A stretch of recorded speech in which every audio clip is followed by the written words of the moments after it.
বিরতির পর স্বাগত। পূর্ব লোকসভা আসনের প্রচার শেষ লগ্নে রয়েছে এবং তারই আগে প্রত্যেকটি রাজনৈতিক দলের নেতা নেত্রীরা তারা এবার গুরুত্বপূর্ণ বৈঠকে বসছে কিভাবে আগামী দিনের ভোটকে সফল করা যায়। তাই ইতিমধ্যে শেষ লগ্নে ওই আসনে বিজেপি মনোনীত প্রার্থী কৃতি সিং দেববর্মার সমর্থনে চলছে বিজেপির জোর প্রচার। মঙ্গলবার সন্ধ্যায় তেলিয়ামুড়া বিধানসভার অন্তর্গত তেলিয়ামুড়া বিজেপি মন্ডল কমিটির উদ্যোগে দুটি বাজার নির্বাচনী সমাবেশ অনুষ্ঠিত হয়। প্রথম সমাবেশটি অনুষ্ঠিত হয় তেলিয়ামুড়া বাজার এলাকায়, অন্যটি অপর বাজার সমাবেশটি অনুষ্ঠিত হয় তুইসিন্দ্রায় বাজার এলাকায়। এই দুটি বাজার সমাবেশে উপস্থিত ছিলেন রাজ্যের দুই মন্ত্রী তথা সুশান্ত চৌধুরী এবং মন্ত্রী অনিমেষ দেববর্মা এবং বিধানসভার মুখ্য সচেতক কল্যাণী রায়। এই অনুষ্ঠানে বা এই সভায় বিভিন্ন বিষয় নিয়ে আলোচনা করা হয়, অর্থাৎ কৃতি সিং দেববর্মাকে কিভাবে বিপুল ভোটে জয়যুক্ত করা যায়, এছাড়া রাজ্য এবং কেন্দ্রীয় সরকারের কি প্রকল্প রয়েছে তা জনসমক্ষে তুলে ধরা হয়। এই অনুষ্ঠানকে কেন্দ্র করে মন্ত্রী সুশান্ত চৌধুরী এবং বিধানসভার মুখ্য সচেতক কল্যাণী রায় কি বলছেন শোনাবো। তারা সেদিন আমরা একসঙ্গে ছিলাম, লক্ষ্য একটাই, পরিবর্তন, সিপিএম কে পরাজিত করা যে কোনো মূল্যে, যার জন্য যে কোনো ধরনের স্যাক্রিফাইস আমরা করতে রাজি রয়েছি। ভারতীয় জনতা পার্টি দলে যোগদান করা হলো, পতাকা নিয়ে একটাই শপথ, যে কোনো মূল্যে আমরা সিপিএম কে পরাজিত করব 18 সালের নির্বাচনে। 18 সালের নির্বাচনে যদি পরিবর্তন না হয়, এই রাজ্যে শ্মশানের বদ্ধভূমিতে পরিণত হবে। কমিউনিস্ট পার্টি সারা রাজ্যে এমনই প্রস্তুতি ছিল যে সরকারে আমরা আসব, বিজেপি আসতে পারবে না। সরকারে আসার পর ওই খোয়াইতে যেমন দীপঙ্কর নাথ শর্মাকে খুন করা হয়েছিল, এমন প্রতিটি জেলায় জেলায় নেতৃত্বকে বেছে বেছে খুন করা হবে, সেই ষড়যন্ত্র রচিত হয়ে গেছিল বন্ধুরা। মোদিজির আশীর্বাদে, অমিত শাহজির আশীর্বাদে আমরা সেদিন সরকার গঠন করতে সক্ষম হয়েছিলাম 2018 সাল। বন্ধুরা মনে করুন সেই দিনগুলো, বিভীষিকাময় দিনগুলো, 18 সালের আগের সেই দিনগুলো, যখন কমিউনিস্ট পার্টির বিরুদ্ধে কংগ্রেসের হয়ে মানুষ শহীদ হয়েছে, লড়াই করেছে, জেল খেটেছে, একটা রেগার কার্ডের জন্য, একটা বিপিএল কার্ডের জন্য রাস্তায় রাস্তায় ঘুরতে হয়েছে।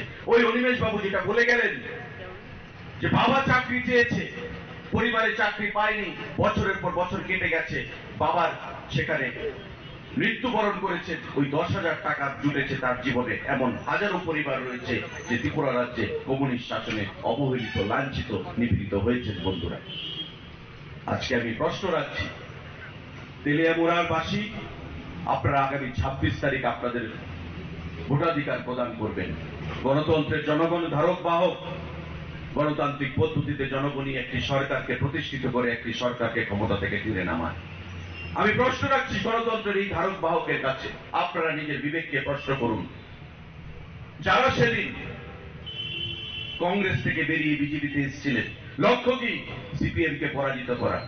আজকে সেই সমস্ত নেতৃত্ব কংগ্রেসে গিয়ে বলছে যে বিজেপিকে পরাজিত করতে হবে, কমিউনিস্ট পার্টিকে ভোট দিন, রাজেন্দ্র রিয়াংকে ভোট দিন। পূর্ব পশ্চিমে জোট করে তারা লড়াই করছে, 23 সালেও জোট করে তারা লড়াই করেছিল, এবং এই রাজ্য থেকে বিজেপি যারা সরকার পরিবর্তন করেছে 2018 সালে, মানুষের স্বপ্নকে বাস্তবে পরিণত করেছে, আজকে সেই সরকারকে ফেলে দিতে চাইছে কংগ্রেস এবং কমিউনিস্টের সেই জোট। মেনে নেবেন আপনারা? ভুলে গেছেন সেই দিনগুলো, যে পরিবর্তনের জন্য কত স্যাক্রিফাইস, কত লাঞ্ছনা, কত ত্যাগ, তিতিক্ষা, বঞ্চনা। আমরা কিন্তু সেই জিনিসগুলো ভুলে যাইনি বন্ধুরা। মোদিজি আমাদেরকে মুক্ত করেছে। যে এই দেশের মহিলাদেরকে এগিয়ে নেওয়ার জন্য দেশের প্রধানমন্ত্রী নরেন্দ্র মোদীর ভূমিকা, অপরিসীম ভূমিকা রয়েছে। এই দেশের যুবকদের প্রেরণার স্রোত হলেন দেশের প্রধানমন্ত্রী। কৃষকদের নিয়ে অনেক রাজনীতি হয়েছে। এমন একটা সময় ছিল যে কৃষকরাও এই দেশ, এই রাজ্যের সরকারের, পূর্বতন সরকার করতে হবে করতে হবে, দিতে হবে যে স্লোগানে মাঠ ঘাট কাঁপিয়ে ফেলত, কৃষকরাও সেখানে অংশগ্রহণ করত। কিন্তু আজকে কৃষকরা তাদের যে কাজ, কৃষিকাজ, সেই জায়গায় আজকে তারা কাজ করতে পারছে। কারণ আজকে কৃষকদের ফসল, ধান সরকার এমএসপি এর মাধ্যমে আজকে ক্রয় করছে। আজকে কৃষকরা 6,000 টাকা সম্মান নিধি পাচ্ছেন।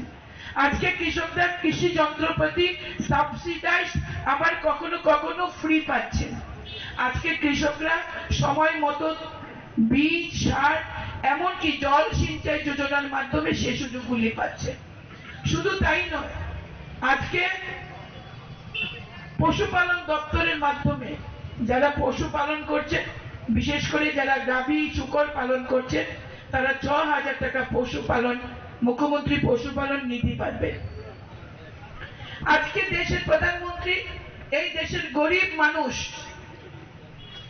একটা সময় যারা চিকিৎসার অভাবে, আপনারা শুনলেন মন্ত্রী এবং বিধানসভার মুখ্য সচেতক কল্যাণী রায়ের বক্তব্য। পূর্ব আসনের শাসক জোটের প্রার্থীর সমর্থনে এই সমাবেশ বলে জানাচ্ছেন দলীয় নেতৃত্বরা। নিয়ে নিচ্ছে ছোট্ট একটি বিজ্ঞাপন বিরতি, সঙ্গে থাকুন।